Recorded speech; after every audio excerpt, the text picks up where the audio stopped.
So thank you very much. We were a little delayed because I have to use reading glasses, and we left them back at Oak Knoll. This book is pre-Oak Knoll, although I have to say that there's a pre-Oak Knoll because Susan and I were married in August of 1954, and we moved into Grandview Court, and there was nothing out there except cornfields and pigs wandering around where Oak Knoll is today. And then when I was vice president, I went out on behalf of the president to help with the groundbreaking of Oak Knoll. So never realizing that I would be very happy to be there, just happier to be here. So let me read a little something.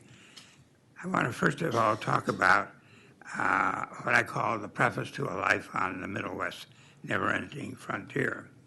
The iconic word frontier has meant different things to different people at different times in the United States history. Frontier meant the mass migration of European Americans west of the Appalachian Mountains westward. The Western movement required the involuntary and often voluntary resettlement of Native Americans who had occupied these lands for millennia.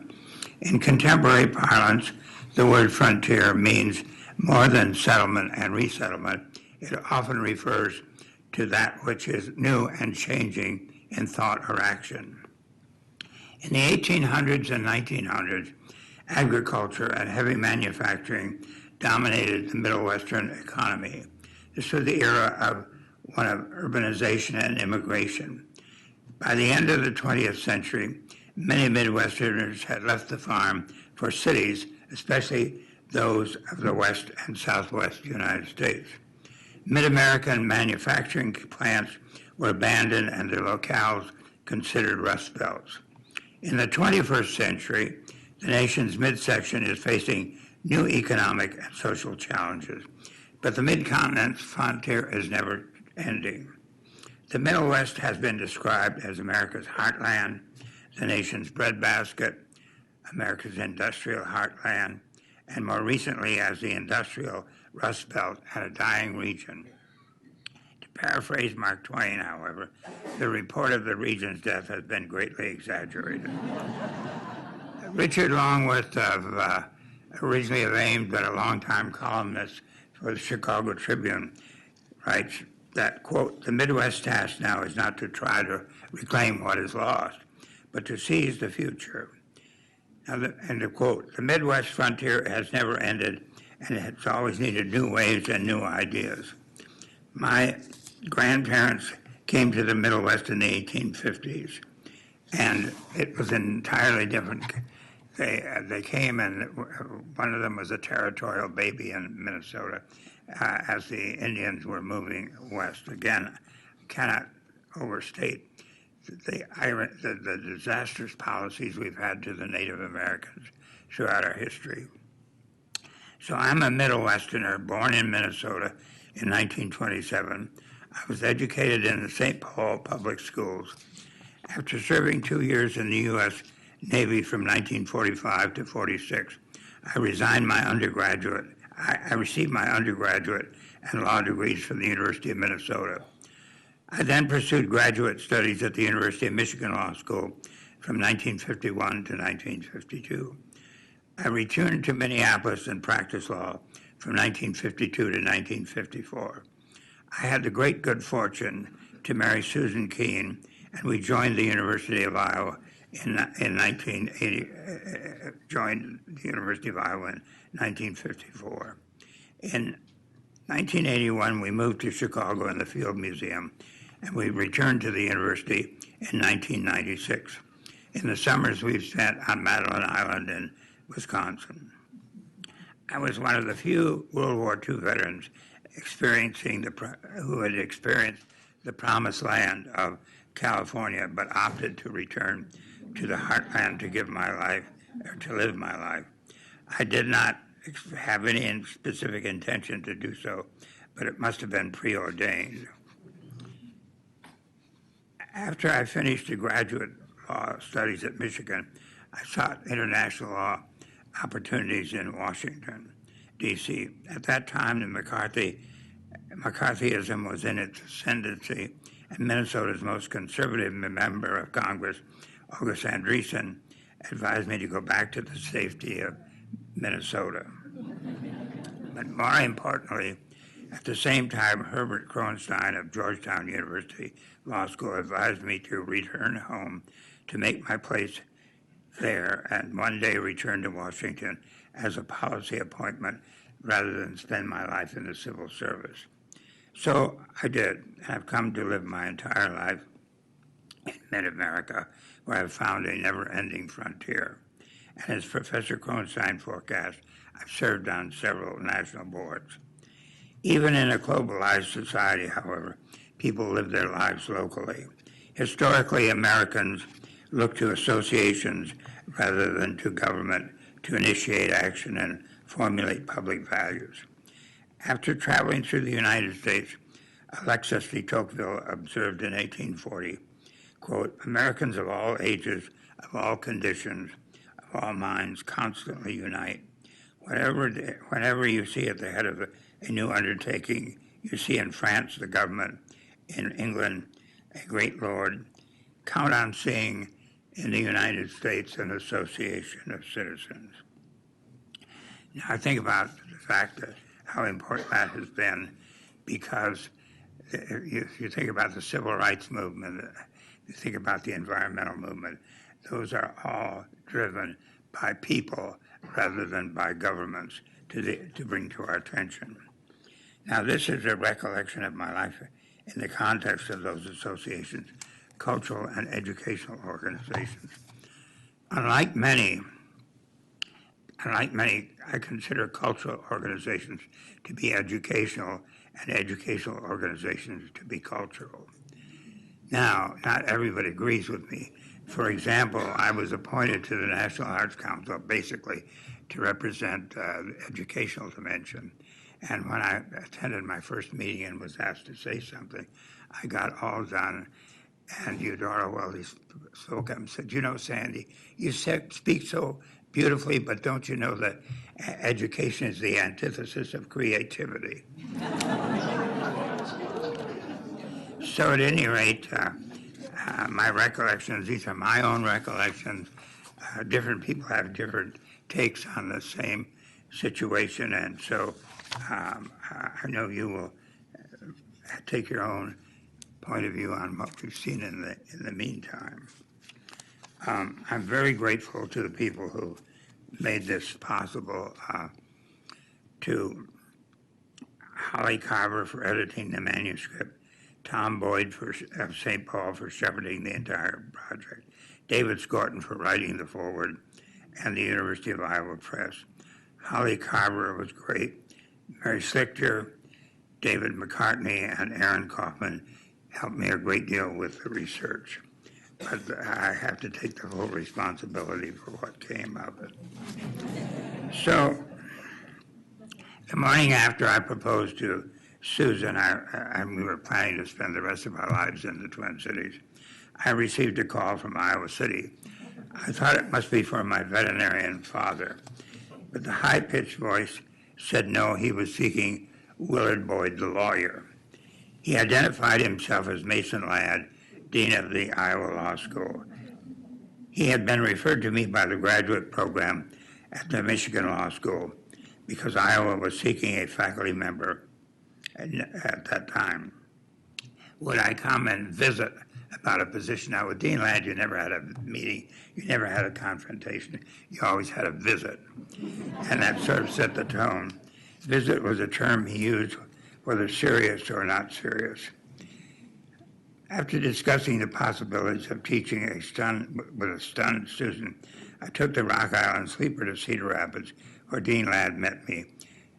Saturday was spent touring the university and meeting members of the law faculty, followed by a dinner at the Ladd's Grand Victorian house on the corner of Summit and Court.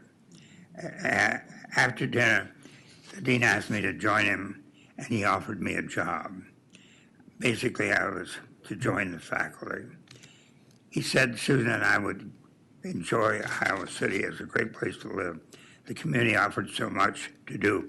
For instance, he said he and Esther, his wife, would listen that evening to the radio broadcast of the Iowa-Michigan State game from East Lansing. You can imagine that that was not much of a...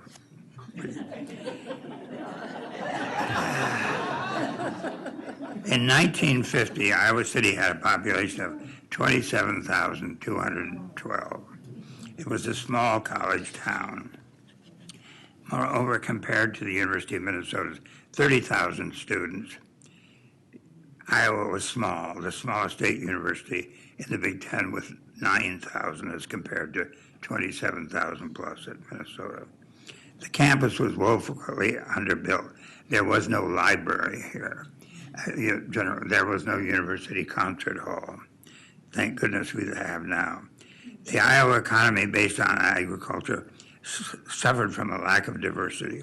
Coupled with the national economic downturn, the early 1950s and reduced enrollments following the graduation of World War II veterans, the University of Iowa was barely holding steady. Faculty positions opened up only when someone died, retired, or moved away.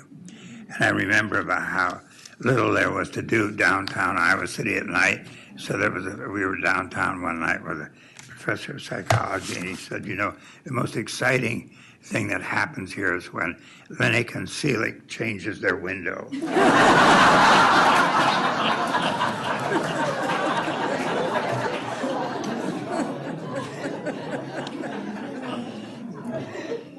In 1964, I was appointed Vice President for Academic Affairs and Dean of the Faculties.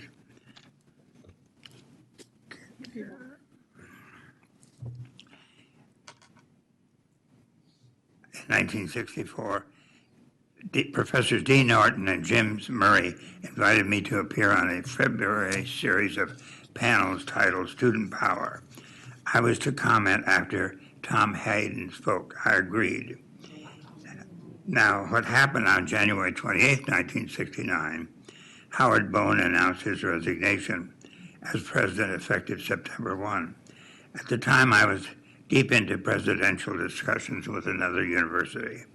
After consultation with a few faculty friends, I was about to accept that offer when Bowen summoned me to his office and said, "You're not going to take that job, you got to stay here." So then the question, how is that going to be worked out? Immediately after, however, my appointment as president while this was pending, the event, Student Power, that Dean Norton and Jim Murray had invited me to, became questionable. So they came to me and said, "You can't possibly do this, you need to quit." I said, "I'm not going to quit." I said it would look like, if I declined saying that to withdraw, I thought would be cowardice. So on February 5th, I appeared on the panel at the IMU with an audience of some 700 people. Tom Hayden spoke about the need for radical change in America and universities. And you remember, Tom Hayden was the founder of the SDS and one time married to Jane Fonda. And said, he talked about student power was a means of reordering our repressive society. We three panelists asked him a lot of questions when all of a sudden one student jumped up, got on the stage and started uttering expletives. And I was taken aback. I was kind of just relieved that I'd gotten through the earlier part of the program.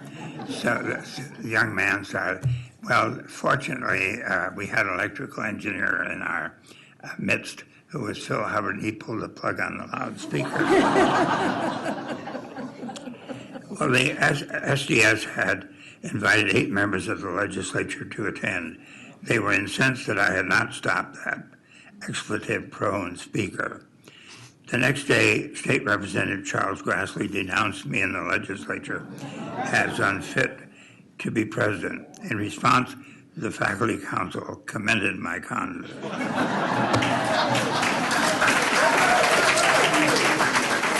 But there's a punchline later.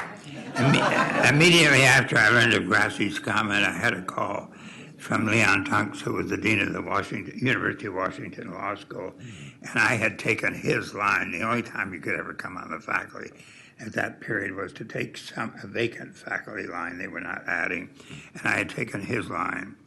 Now he was calling, he was the outgoing dean of the University of Washington Law School, and to inquire whether I would be interested in the deanship. I exclaimed, would I ever? And told him what had happened. I told the regents that we should go on our separate ways, given the legislative comments and the fact that the new governor, Robert Ray, wanted the regents to defer the presidential search until he could fill 3 slots on the board in June. So I agreed to keep in touch with him. I then interviewed at Washington and was offered the deanship, which I was ready to accept. At the March Regent meeting in Ames, I was told that the board we were going to go out west and buy a house after this board meeting. And they said, well, we're going to have a meeting on whatever the date was, March 20th, 1969, in the old Capitol to elect you president. And I said, you can't do that because you don't know whether I'm willing to accept or not. He said, well, we don't care whether you accept or not. We just want the state to know we've got the guts enough to offer it to you. So when we went out to pretty great board in Richie, Seattle, out to see them, we were going out to buy a house. I told the president of the University of Washington what was going on, and he said, Sandy, as much as we want you to come to Washington, you owe it to a courageous board to say yes to them and no to us. So I called Stanley Rediker, the great board chairman, from the bottom of the Seattle Space Needle to request a joint meeting with the board and the faculty, student, and alumni search committees so that all groups would hear the same answer, same questions and same answers, so there could not be any kind of sliding it to a particular constituency. The meeting occurred in the IMU. At the end of the question period, I asked the group to caucus separately and then return and advise me what to do. They all advised me to serve as president, with a couple of students reluctantly agreeing, but I knew how to co-opt them. We then went to the House chamber where the most conservative member of the board made the motion, which was seconded by the most liberal member of the board.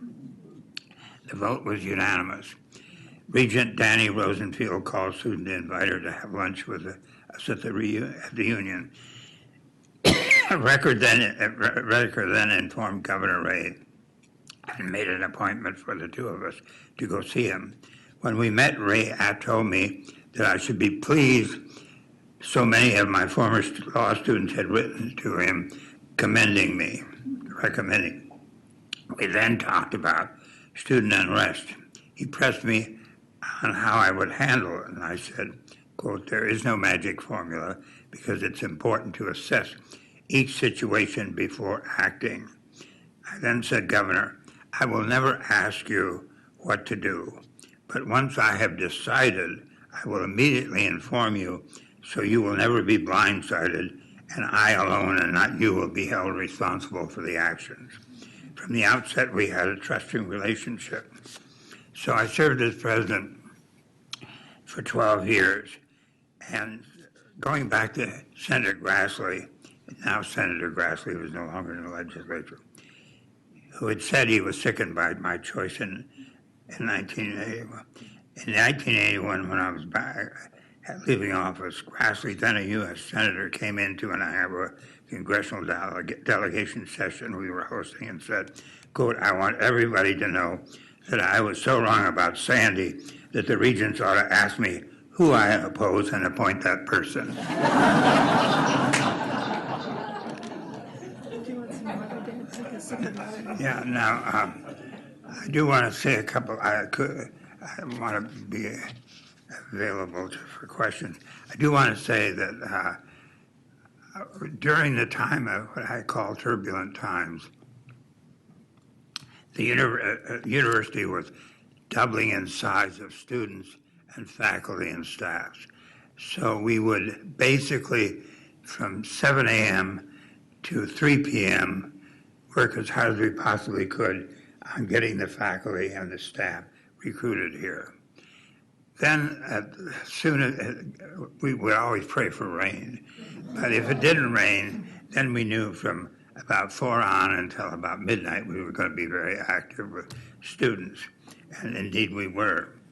I could elaborate on that, but I don't want to take too much time on that, except to say that it was really a very important time for the university, and I think the staffing was excellent, the students were excellent, but we needed to diversify the student body, and we certainly needed to diversify the faculty and staff. When we approached that, there was a feeling, it's all right to diversify, let's say, out in the building trades, but not with respect to faculty. If you start diversifying, you're going to lower the standards. Well, that was a most ridiculous thing, because we had women who were not really on the faculty. If you were a spouse, you had to go teach at Cole or Grinnell or someplace like that. So it was very important. And we really did, I think, an important role in advancing the university's diversity. And that, I think, was the most important thing that we have accomplished in that time. Then, and I want to, guess I said, some of you know C.C. Foxley, we did not cave into the federal government's requests for things. So we simply said, no, we're not going to have quotas. We're simply going to spend our effort recruiting people.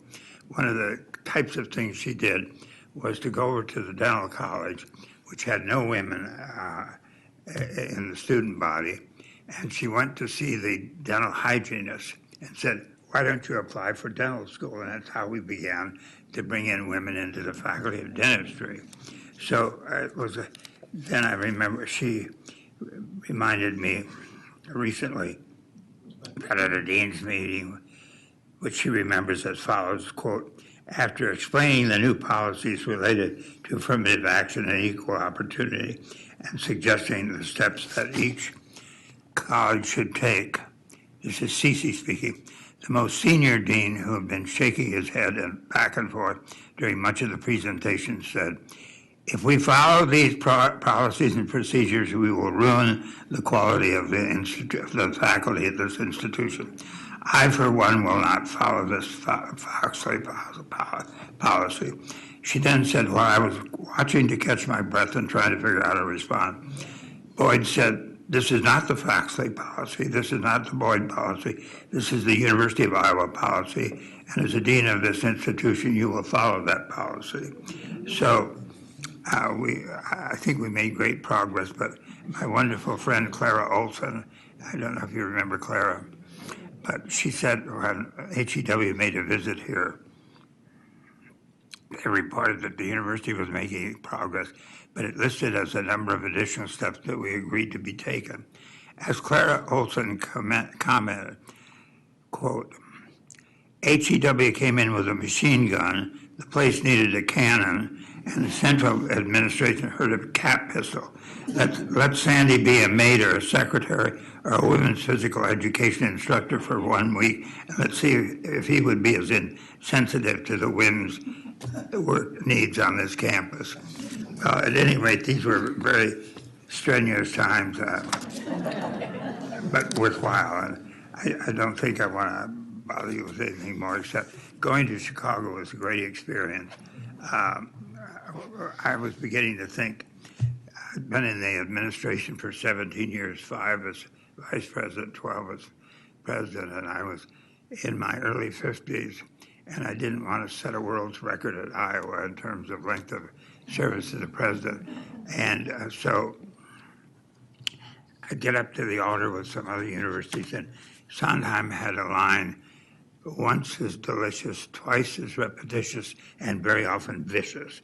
And I thought, why would I want to go through the same thing over again? So then during the Final Four, when Iowa was playing in Indianapolis, Susan and I went up to Chicago to visit a foundation. And after all that cheering in Indianapolis, the foundation seemed very quiet. So then along came the museum, and I wasn't sure about this, although I had experience with them through the National Arts Council. So we opted to go with them, and it was a great thing to do because being able to work to diversify an institution in the context of the city of Chicago was a great experience. So I think I've talked long enough, and if you've got any questions.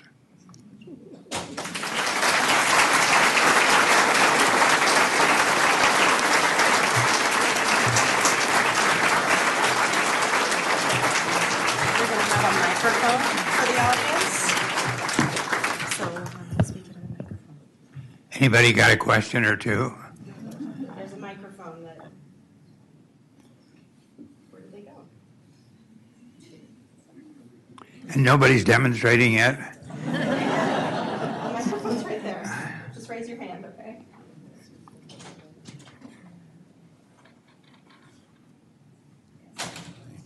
Speaking of demonstrating, I recall that you presided over 3 springs of rather obstreperous demonstrations in 1970, 71, and 72. And I would ask if you could tell us a little about what you learned about your job and about how to handle demonstrations like this, and how your style of managing the situation may have evolved or improved over those 3 springs. Well, we basically took them as they came and responded. We did not have a cookie cutter. And I think this was excellent. And I was very blessed to have, as a kind of an advisor, David Vernon. I said I could never have been president without David Vernon because we did not want to compromise anything because it pressure. So we wanted to be sure that we were protecting the civil rights of everybody, that nobody had the right to interfere with us, with the rights of others. And so that was what we did. But we had basically created, I went to see Dean Friestersbach in the spring of 70, no, it was earlier than that. And I said, this is going to get worse before it gets better, so we've got to be better organized. And you have been a officer organizing people in the military, so you take charge of this. So he put together the ALG, and I've forgotten what that sign meant.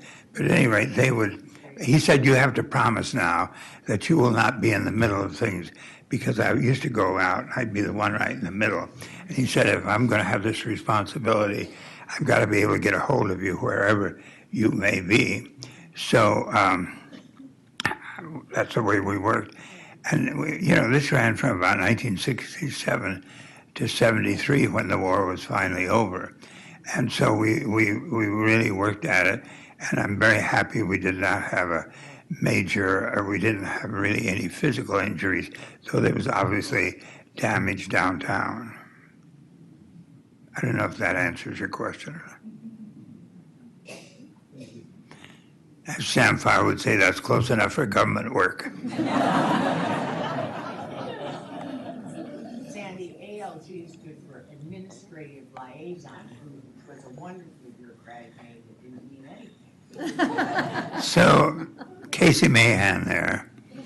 The first week I was president, I went over to the Kappa House where she had pledged. And she said, what are you doing over here with this frivolous organization when you should be doing other things? So, at any rate, I've never forgotten her. So eventually she came to be general counsel for the university and did a great, great job. Hi, Sandy. It's Ron Clark. In 1971, I was one of the people in the middle of the turmoil. I was pretty angry. In 1978, I came to grad school, and I was amazed at how much more effective a president you were. But seriously, one of the great gifts that you've given the community and the university is the nonprofit center here, which is an underpraised, less known institution than it should be. It's done great service for a number of nonprofits. I can't begin to imagine. What do you think the future here is at the university in terms of expanding that kind of programming? And I'm thinking of the Labor Center at the law school, which narrowly escaped extinction. Do you see that there is a possibility that these kind of programs, which serve the broadest part of our citizenry, will be expanded here? Well, I would say this, that I had the vision, when we had a similar retrenchment, had the vision to eliminate the Institute on Gerontology.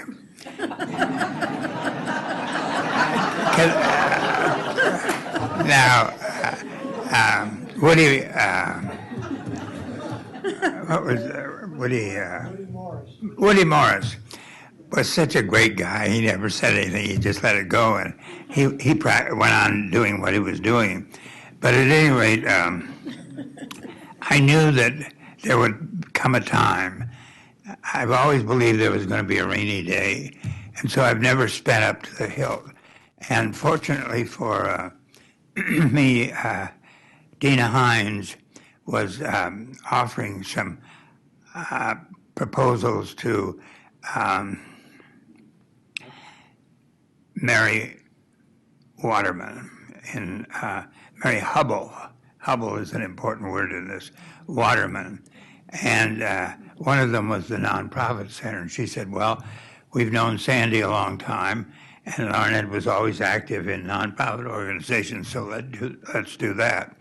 So then we would earn some money, but I was always squirreling it away and never going to be dependent. I knew the day would come when some of these centers would have to be retrenched, because the primary thing is the teaching that goes with the enrolled students, as important as continuing education can be. And so basically, we protected ourselves, and we got some other money, and we earned some money so that we have an endowment so that we can go forward.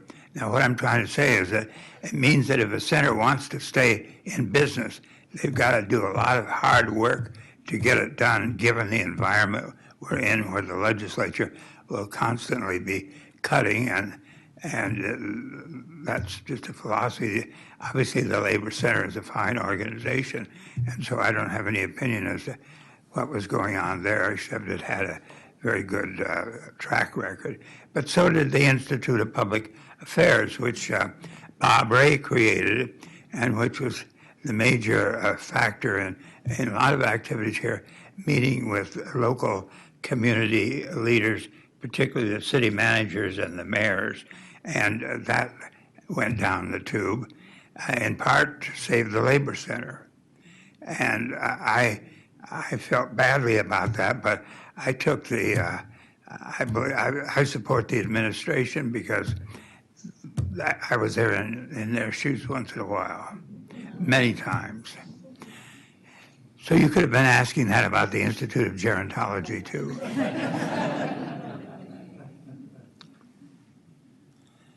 Anybody else? Yeah. I have a question. Could you say something about your relationship with Mary Louise Peterson? Well, Would you mind repeating the question? Mary Louise Peterson. Mary Louise Peterson was the best board chairman in the United States. And it was very interesting because, as I said, Governor Ray did not want the board to appoint a president until he got his 3 new board members on. And when it came time to appoint, he appointed Mary Louise. And the connection was that Rand Peterson had been the chief fundraiser for Bob Ray. Well, Mary Louise Peterson is an extraordinary person. And so she came, and she had very good values. And she was strong-minded. For example, we were down in the basement of the Union, or you don't call it the basement, but down in the river room. Paul Engel used to say they call it the river room because it looks like the river went through it. But we were down in that room, and there was a plate glass window, and she was, by this time, board chairman. She was sitting like this, and I was facing the plate glass window, and a streaker came up and fastened himself, and I started to laugh, and she said, "You stop that laughing." But she, I believe, was the most outstanding board chairman. What Stanley Redeker knew that his term was up and he wouldn't be reappointed, so he looked around and he chose her. He said, "This person is going to be outstanding." So he mentored her, and for 12 years she was the outstanding chairman of the Board of Regents, better than any other board chairman in the country.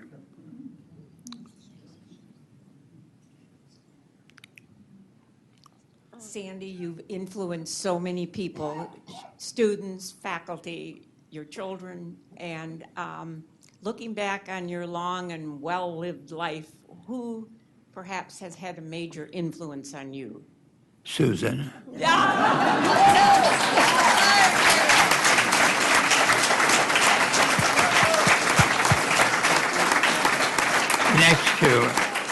Next to Susan, obviously, my parents, my family, and they've all been very important to me, and they've always been supportive. So even now, Tom was sort of an editor of this piece along with Holly Carver, and I'm very grateful to the Iowa Press and obviously to Prairie Lights for supporting this. But they were all important to me and my family. But as I say, there have been other people who were important, and David Vernon, as I've always said. And then I have had, even continuing to this day, I get daily advice from Arthur Bonfield. And he has never become an optimist. It's always...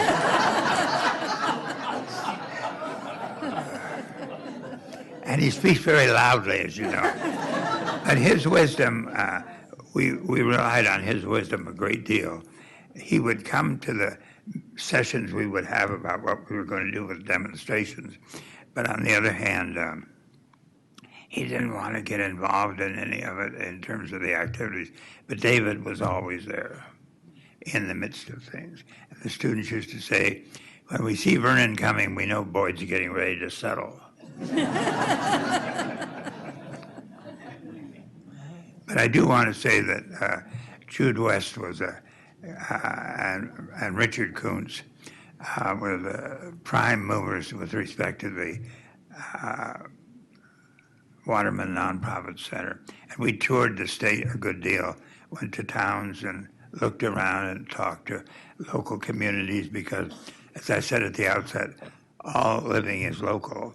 And it's these local community nonprofits that are so important to the fabric of this state.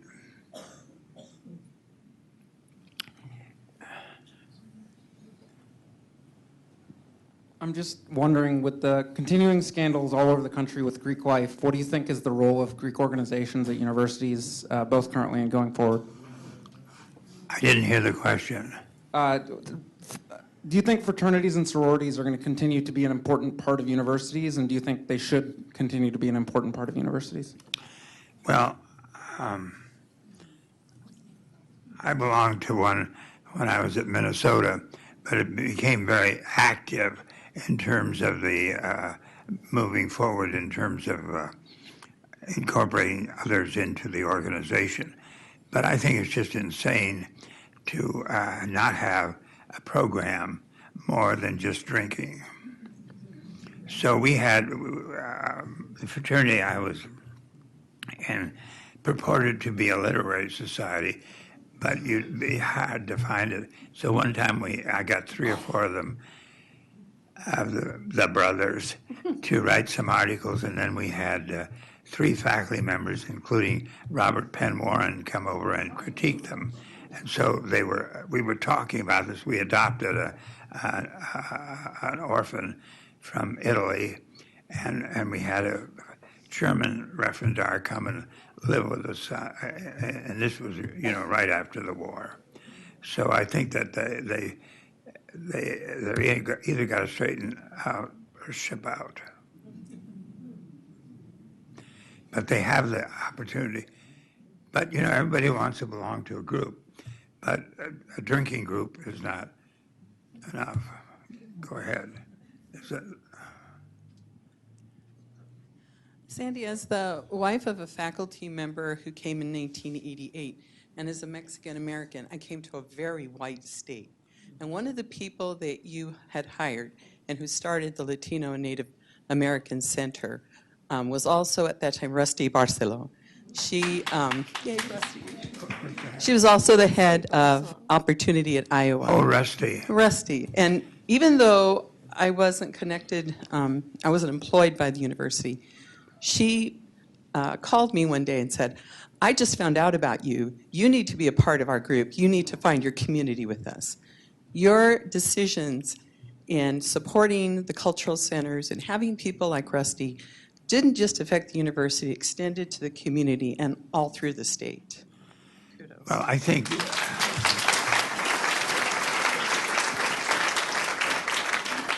Rusty was unusual.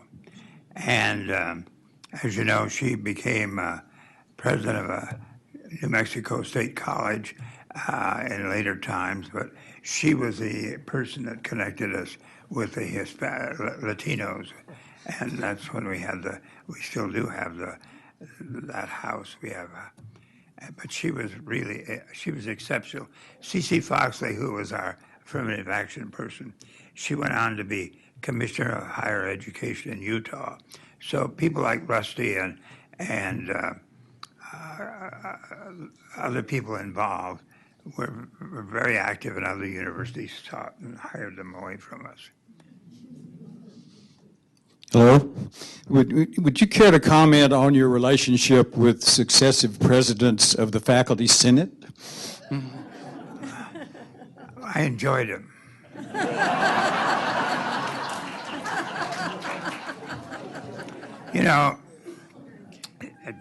Jim Murray or George Farrell or Dean Norton would come in and tell me, we're going to vote in such and such.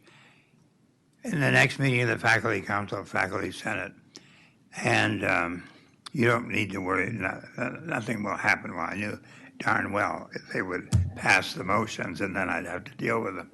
So one time in a Faculty Senate meeting, they passed a motion. Somebody asked what that meant, what was the effect of it.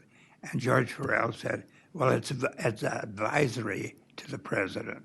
So I thought that was pretty good, which is literally true, but here was a faculty member admitting that the reality of the situation. So I counseled with people for a week or so and then didn't do what they wanted to do, and everything turned out well. But I gave them reasons. There's nothing worse than no answer. I always figured you had to give an answer, and if it was a no, you needed to be prepared to explain what the reasoning was for the no. Sandy Pegberg. An anecdote and a thank you, and I will start with a thank you. Thank you for your early and constant support of women's athletics and women generally.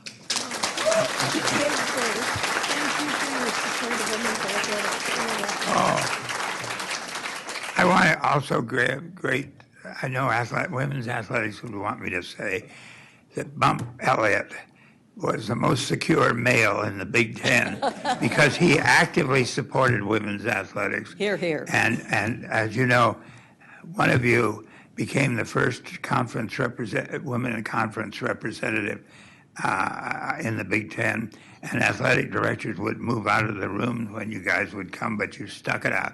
So you really were wonderful in that. Now I wanted to have two comments about athletics in general. First of all, we had lost a coach. He didn't want to go, but we lost him. So after that had happened, I was the first president to arrive at a meeting of the Big Ten presidents, and the president of Ohio State arrives. He said, "Well, who are you going to get, Sandy?" And I said, "Well, we're going to get Woody Hayes." And he looked at me and he said, "But what is Iowa got that Ohio State doesn't have?" And I said, "No, Iowa has a better president." And then one time we had been losing a lot of these things and games, and so I was down in the State House, and somebody said, "Why do you stay in the Big Ten? Because you don't win any games?" And I said, "Because we have the best art collection in the Big Ten." and that settled it for a while. But the anecdote I wanted to share is Bonnie and Chris and I were also a part of the turbulent 60s. And just after, I believe it was an EPB annex was burned down, we received word that Halsey Gymnasium, there was a threat that it was going to be next. And we had been told by the fire department that if it caught fire, since it's an all wooden structure practically, that it would burn in 15 minutes. So Bonnie and I, building wardens, were actually being appointed to stay in the buildings overnight, or at least we were, to stay in Halsey overnight. So Bonnie and I were appointed, and we had agreed that if we smelled smoke, we would wait 15 minutes and then call the fire department.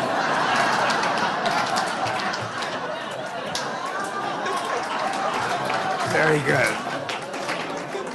Well, as you know, we had fire watches during that period of time. And Jim Van Allen was on the top of the physics building at night, and so on, so everybody was there. But at any rate, fortunately, I always say I was the only physical injury because I fell going to a meeting about demonstrations and broke my collarbone. But we had property damage downtown, but we really did pretty well considering the human factor. But I was glad when it was over. So when the armistice was signed or whatever we did with Vietnam, I was in Union Square in San Francisco, so I went up to the nearest Congregational church and I went in to give thanks. And I was the only person in that church giving thanks that the war was over. And I thought how short people's memories are. But no, the fire watches were very important, and students were, Sheriff Maynard Snyder had this fog thing that he would operate on evenings over on the hill going up by Hillcrest and so forth, and unfortunately, sometimes they would be dumping rocks onto cars going by, and once they went out and stopped the interstate and so forth. I want to say that the other thing I want to say about an indispensable person is Linda McGuire. When I was interim president, we had a sexual assault issue in athletics, and a number of people were conflicted in this in terms of how independent they would be. Finally, I decided that I needed somebody who was totally independent. So Linda McGuire, who was associate dean of the law school at the time, would come to see me in the morning in Jessup before she'd go to work, and then she'd come to see me in the evening and we were fashioning sexual assault regulations and so forth, but taking action.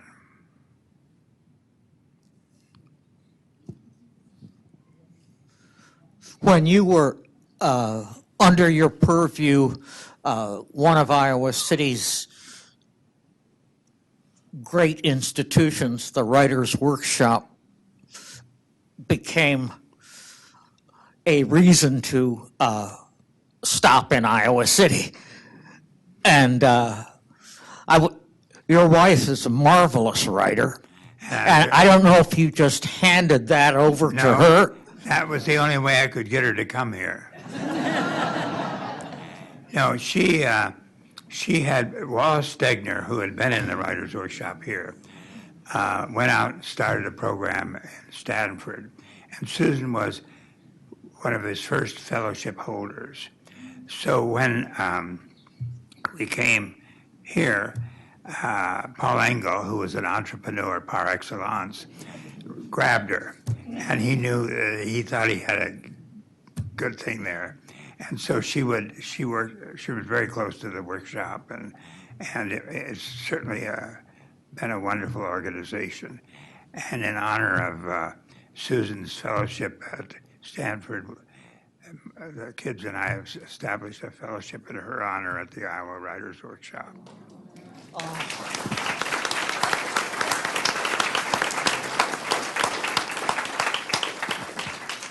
It doesn't pay much, but it's something. I think we have time for just a couple more questions. There was somebody else. Hey, Susan, sorry. Somebody else over here, maybe? Yes? Okay.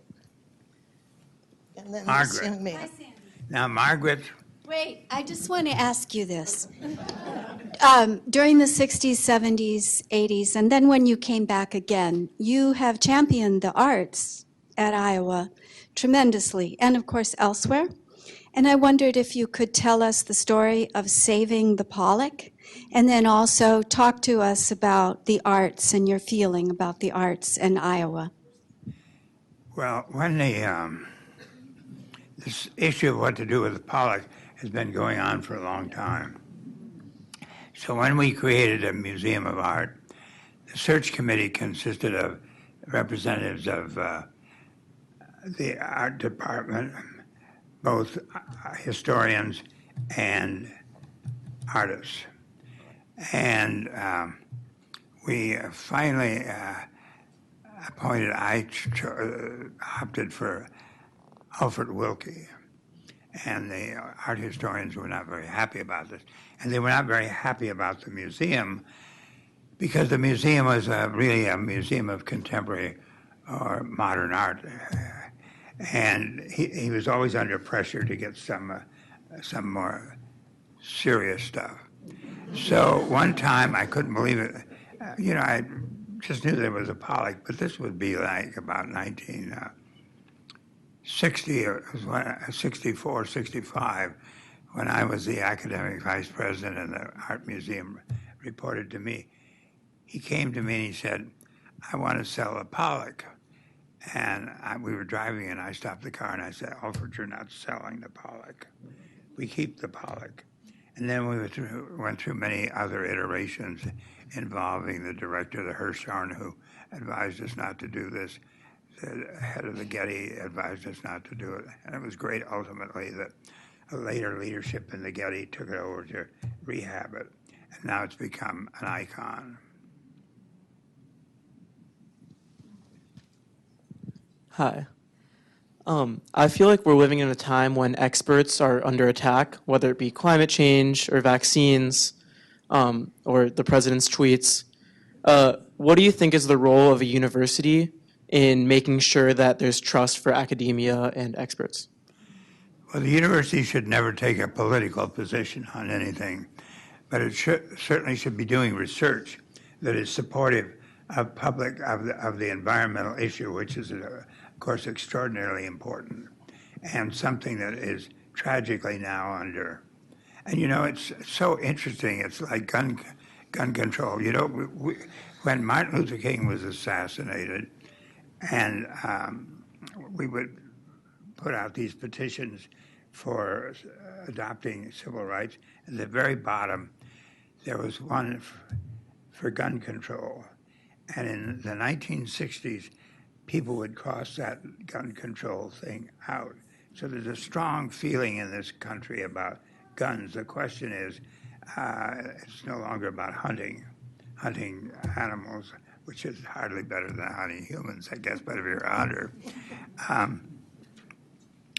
So I watch, I'm very interested and supportive of the Humane Society, but I watch Channel 106 at night so I can see Hogan's Heroes and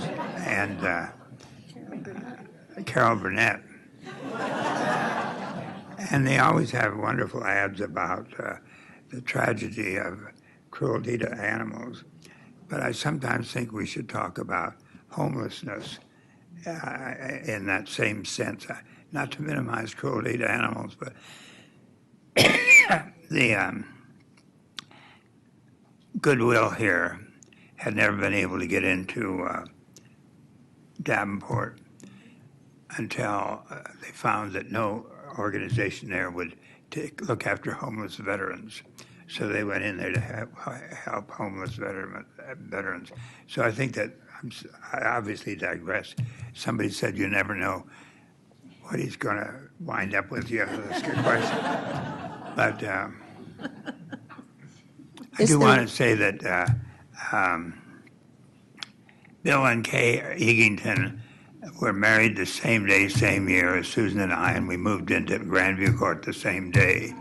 And as we looked out, it was just a pasture of cornfields and pigs wandering around, and what a difference it is today. But Mother Hubbard had a great vision, and she's the one that pulled it off. You remember her son was once the mayor of our town. Is there one more question? No, if not, we'll turn it over to Jan with Prairie Lights. I just want to say thank you so much to Sandy for doing this. This is really wonderful. Thank you. Thank you.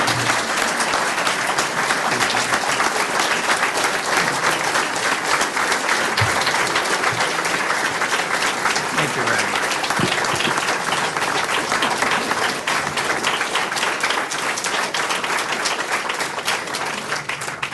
It's good to have a hometown. And he has kindly signed books, which are available right outside the door with other staff from Prairie Lights, and the book is just as charming as he is.